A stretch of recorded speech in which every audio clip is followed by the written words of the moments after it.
Assalamu alaikum wa rahmatullahi wa barakatuh. So, rebirth of the spiritual warrior. Not going to say anything. I've already said what I had to say about awesome titles. Anyway, alhamdulillah, wa salatu wa salam ala rasulillah, wa ala alihi wa sahbihi ajma'in. Spirituality is a major problem in the world today, and especially in a world that's become increasingly materialistic and increasingly filled with distraction that comes with small devices and big ones, where people are genuinely disconnected from each other in even normal conversation. For two people to even genuinely have a conversation with each other is very difficult without having a mobile device interject with a text message or a Facebook update or an email or something. So people don't even make eye contact with each other while they're talking. And in this world of fast messaging and rapid response and 30-second videos and all of that, our attention span has really suffered. As a result of which, it's going to be just as a psychological exercise in this hall. There's quite a few number of people sitting here. Try not touching your phone for the entirety of this talk. See how hard that is. Because it's going to be hard. You won't even realize that you're doing it. You have to meddle with it, turn it on. Did anybody send anything? And turn it back off. And then look at it, how much battery is left. You can't help yourself. And this is what we've become. We have a more intimate relationship with our devices than we have with each other. Now, at least each other, we see each other. The relationship we're supposed to have with Allah, we don't see Allah Azza wa Jalla. So it requires a special amount of attention. It requires an extreme amount of focus compared to what we have now even for each other to really gain some sort of spiritual, experience, right? So spiritual experiences for most people have become uncommon, and they happen rarely. Rarely do they feel a moment where they're really genuinely connected to Allah. And they have that moment and it's very beautiful, but then it goes away and they think about that moment and say, when can I get that back? Maybe that happened to you in the month of Ramadan or something. In the middle of one of the prayers. Maybe that happened to you in the middle of a khutbah, just for a few seconds, and then it disappeared. And I cannot describe that feeling to you, nor can you describe that feeling to me, because that feeling is, in fact, indescribable. I'll tell you something personal about my own spirituality. This year at Hajj, I have probably never, ever felt closer to Allah, not even by a long shot, the way I did the day of Arafah. The day of Arafah, when we just have to sit from the afternoon until the setting of the sun, just sit there and talk to God, just talk to Allah. And you can't even do any official prayers. You don't even get up and make the raka'at and things like that. You just sit there and you make dua. You just make dua. And so I'm sitting there about 6, 7 hours, 8 hours, just in one place, and all I'm doing is making dua. It does something to you. You start actually engaging Allah in conversation.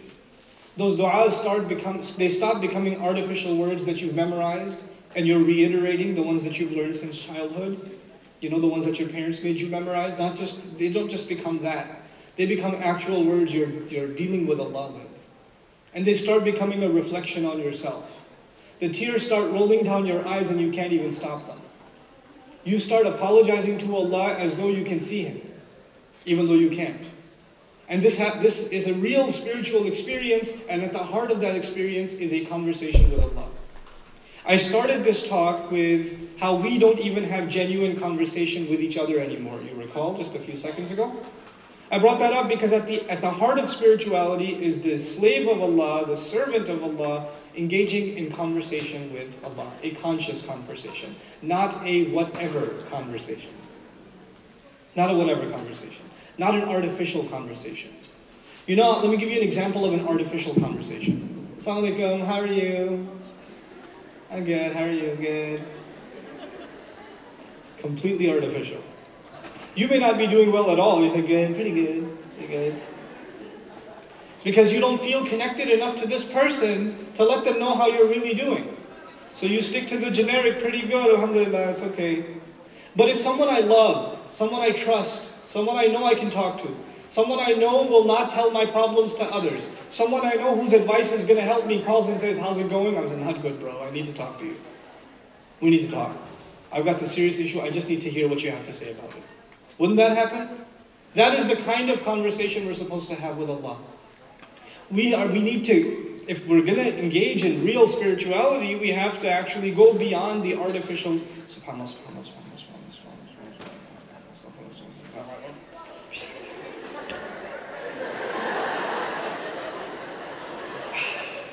Done. It's cool. It's better than nothing. It's better than nothing. But it's not spirituality, and you're not fulfilled from that. You're not. So what I want to talk to you about in these few minutes that I have, and I don't even think I'll need the entire 30 minutes. I just have practical tips for myself and for all of you to how to get to spirituality. It's not going to happen overnight. How do we start having genuine spiritual experiences and really reviving our faith through these genuine spiritual experiences and make them a more common occurrence than they are right now? How do we practically do that? The first bit of advice I have for you is go to sleep early. I know, I'm talking to students. Why would you say such a thing? It doesn't make any sense to us. We don't know what that means. What is this word early of which you speak? I haven't heard this before. You know, go to sleep early. Because going to sleep early means you'll wake up early. And waking up early means you'll be fresh for Fajr. The first prayer of the morning determines the spiritual health of the rest of your day. If your Fajr is not intact, your entire day is not intact. Forget it. You're going to have a lousy day. You need to start your day with a beautiful, direct conversation with Allah. And Fajr has a specific importance from a spiritual perspective. Not only that Allah Azza wa Jal tells us in the Quran, إِنَّ قُرْآنَ الْفَجْرِ كَانَ مَشْهُودًا, that the Quran recited at Fajr, the Quran of Fajr will actually be witnessed, has been witnessed. And ulama have debated and talked about the word mashhood, and how it even suggests that Allah Himself is special witness to you getting up in the morning and praying to Him and talking to Him. But Fajr is a time when most of the world is asleep. So you're not distracted. Nobody's sending you text messages at Fajr. Nobody's sending you an email. There's nothing to do with your device. It's just you and Allah. Maybe even your roommates are asleep. Your friends are asleep. Everybody's asleep. Maybe even the rest of your family's asleep. It's just you and Allah. It's the best time to engage in conversation with Allah. And I'm not saying that tomorrow morning when you wake up for Fajr by Allah's permission and you're going to pray, it's going to be a spiritual experience. But if you start taking care of your sleep at night and you wake up fresh, you have better chances. You have better chances. You need to take care of that. And the second bit of advice, not just go to sleep on time. Pray Isha as soon as it comes in. I shall say that again. Pray Isha when? You'll say it for me now. As soon as it comes in. Don't wait for it. Oh, it just came in at 7:30. I got time. 9 o'clock, I got time. 10:30, I got time. 11 o'clock, I got time. 12, let me just sleep a little bit. I'll wake up and pray. Extra late Fajr special session. Right? Extra late Isha. Don't do that to Isha. Pray Isha at its time. And actually, if I know that there's going to be a session later on, not by me, but others on time management.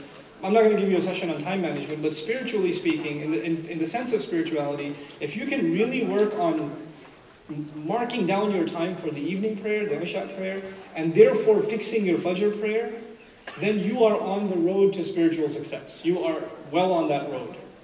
Now, let's talk about Fajr a little bit.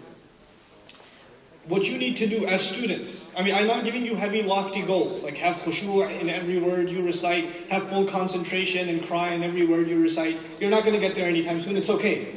It's okay. Just pray Fajr on time, and what right now? Isha. Fajr on time. And for brothers, if you can pray in Jama'ah, it is so much better for you. It is so, and you will feel the experience and you'll feel the difference in your day if you can make it to the masjid for Fajr. You will feel the difference. It'll affect the way you study. It's going to affect the way you carry out your day. You're going to have more, everything you do will have more blessings in it, and you will notice it. There's going to be a positivity to everything you do.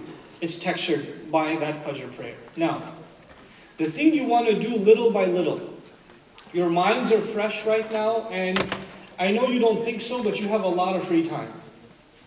You have an insane amount of free time. And if you don't believe me, you will after you graduate and start working. And you will look back and say, man, I had a lot of free time. Now you waste a lot of that time, but I'm saying if you can dedicate some of that time to memorization. Memorization. Now specifically, there's two things I would like you to consider memorizing. One, I want you to start memorizing select surahs from the Quran. Just short ones, easy ones to memorize. You can pick ones from Juz Amma, it's okay. If you don't know any surahs, you don't have to tell anybody about that. Just start memorizing little by little by little on your own. Even if it takes you 6 months to do one page, it's okay. It's you, just between you and Allah, that's it. You love Him so much, you want to memorize some of what He has to say. That's all this is, right? Now, just as an added resource on my institution's website, on bayina.com, there are podcasts for every surah of Juz Amma. For the 30th section of the Quran, for every surah, every chapter in there, there's a detailed lecture study of it. Memorize it, then listen to the lecture.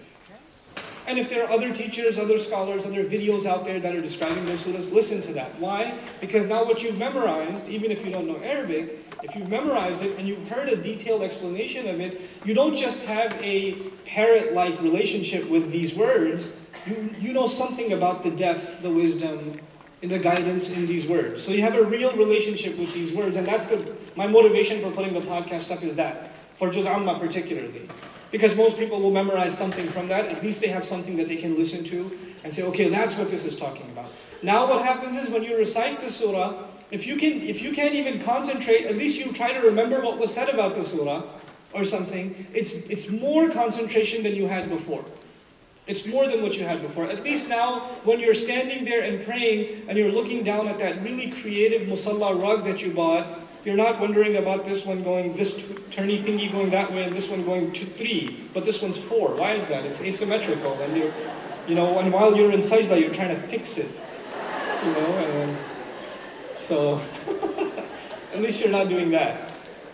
So I say 80% of your memorization efforts should go towards Quran. 80%. I'm just throwing a number out there, okay? And 20% of your memorization efforts, here goes, should go towards memorizing special prayers, special du'as. Small book, Fortress of the Muslim, costs $5. You can get it pretty much from any Islamic bookstore. Get a hold of it. There are probably PDFs online anyway of it. If you're that, the economy is tough for you, then that's fine. So download the PDF. I think there's even apps out there for it now. Memorize the dua for entering the house and leaving the house, putting the clothes on and taking the clothes off, going into the bathroom and coming out of the bathroom. One dua a week. Not even everything in one shot, one dua a week, and add it into your day. Now when you get up, you know what to say to Allah when you wake up. Now when you're about to go to sleep, and what's beautiful about those du'as is the meanings are all there. It's translated for you, right? You don't need an in-depth analysis. They're very self-explanatory. And why are these du'as important? Because they are the Prophet's own spiritual practice, sallallahu alayhi wa sallam. So now you're trying to introduce spirituality in your life by adopting the Prophet's own spiritual practices, alayhi salatu wasalam. And that's why this is a really effective way of you starting to engage with Allah. Outside of the context of prayer. You sit in the car, you make the dua for travel. And the other really cool thing to do is when you make the dua for travel and you're not familiar with the Arabic language, to even at least remind yourself of what you read in translation. What did that mean? Oh yeah, subhanallah. And then begin your journey. And then start driving your car. This will necessarily start impacting how conscious you are of Allah on a daily basis. Because what these du'as, they're basically, these are supplications and du'as for all occasions, right? Eating, sleeping, meeting friends, departing, etc., etc. Every circumstance in life, there's a prayer for it in Islam. There's a small prayer for it. What that does is, you don't experience anything in life that is not an excuse to remember Allah. That's what that does. It makes every circumstance of life a spiritual opportunity. That's what it does. And that's the beauty of these du'as. So I said first, work on your prayer by memorizing a little bit more of the Quran and understanding what you've memorized. And 2, little by little, one dua a week. One dua, not more than that. What was the name of the book I mentioned? Fortress of the Muslim. Just one dua a week and add it to your regimen. Don't just memorize the dua and not use it. I say one a week because you memorize it. Maybe you can pull it off in a day. The rest of the 6 days, you make it a point to use it. To actually use it. You don't have to memorize every dua in that book. Pick the ones you like. It's okay, you can be selective. Pick the ones you like. Like if you don't ever go to the masjid, don't start with memorizing the dua for going into the masjid. Don't start with that. Start with the one you're going to use. Yeah, and if you find a section there, selling a camel or something, and don't do that yet. You're a couple of months away from selling camels, so just don't worry about that yet. Okay, so that's what I'm trying to say as far as practical spiritual practices are concerned. Now, I'll leave you with this thought. I mean, I really just want to give you little that you can accomplish. And I tell you, أول الغيث قطر ثم ينهمر, as they say in Arabic, the first of the rain is a drop and then it pours. These little things, they add up to a lot. Don't underestimate their value. Don't think, how am I going to become the spiritual warrior? Don't worry about it, you'll get there. You have to get your training with little, small steps, baby steps, and inshallah ta'ala you will get there. Now, just a long-term goal. This is not a short-term goal, it's a long-term goal. For me personally, and this may not be true for everyone, but I know it's true for a lot of Muslims, my personal spirituality and the spirituality that I'm trying to teach my children is rooted in their relationship with the Quran. It's rooted in their relationship with the Quran. I want them to have a personal relationship with this book. Not just in the sense that they can memorize it and recite it well, but actually that they're engaged in it as though Allah is talking to them when they're reciting it. So they have a direct conversation with Allah every time they're reciting the Quran. And I feel that is the most sustainable approach to spirituality. If you can develop that over time, then you actually have the endless wellspring of the spiritual fountain is there for you. You can constantly drink from it. Every prayer will automatically become a spiritual experience. Even if the imam is leading the prayer and he's reciting a passage you don't even know, because you have a direct relationship with the Quran, you will actually benefit from every single instance of prayer and every single instance of memorization. Now, how do you do that? Well, obviously the big hurdle before us in the Quran, there is a language barrier, right? And that language barrier, of course, is the Arabic language. وَالْبَعْض مِنْكُمْ يَتَحَدَّثْ الْعَرَبِيَّةِ. Some of you speak Arabic, but that ain't Arabic. Let me just tell you. That's either Egyptian or Syrian or Palestinian, it's Fallahi, it's Ambiya, it's this, one dialect or the other. That is not the Arabic of the Quran. And there's clearly a difference between them. So, 10 minutes? Not only 10 minutes. Okay. But you showed me a card. I shall remember that. Okay. So, what was I saying? Something about Adam alayhi salam or something? Creation story? No? Something about Arabic? Okay, yeah. So, my thing is, there is a way, me personally, my career as an Arabic teacher, that's what I do, I teach Arabic. And as a student in college, when I was trying to learn Arabic, I realized something. Arabic is this endless ocean, just like the Quran is also actually an endless ocean of knowledge. You're going to be a student of Arabic for your entire life and you still won't know much. That's just how it is. I've been studying the language since 1999, and I still feel like I'm about to pass the beginner level.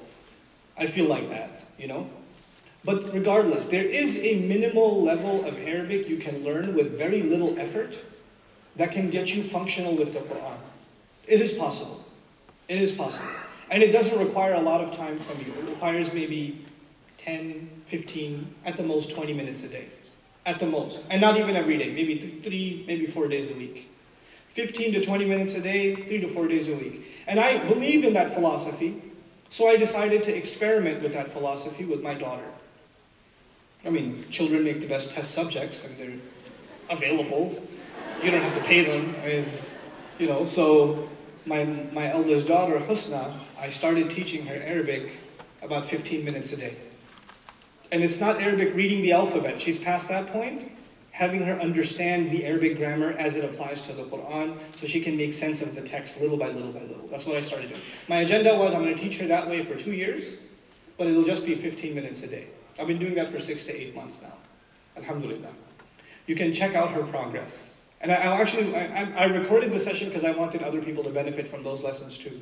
People with a time constraint, people that are intimidated by, the ocean that is Arabic or the mountain that is Arabic, but they can develop that little by little. Now, I recommend Arabic studies because I believe it does have to do with your spirituality over time. I'm not saying you need Arabic to be spiritual, but if you want sustained spirituality, then you're going to have to, in my opinion, develop a direct connection with the Quran, and that's going to be very difficult until you have some level of Arabic. And some level of Arabic is not hard to attain. It is not hard to attain. Can I get all of you now to take out your cell phones? I want you to send a text message. Do it. I'm serious. Not to each other. God, I'll give you a phone number.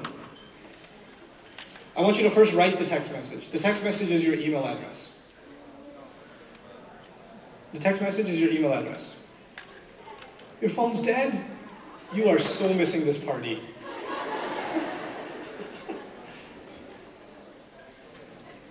Okay, you ready?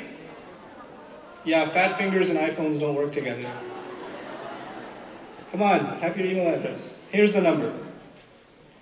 972-696-7171. It's not my number. 97? Sure, yeah, 972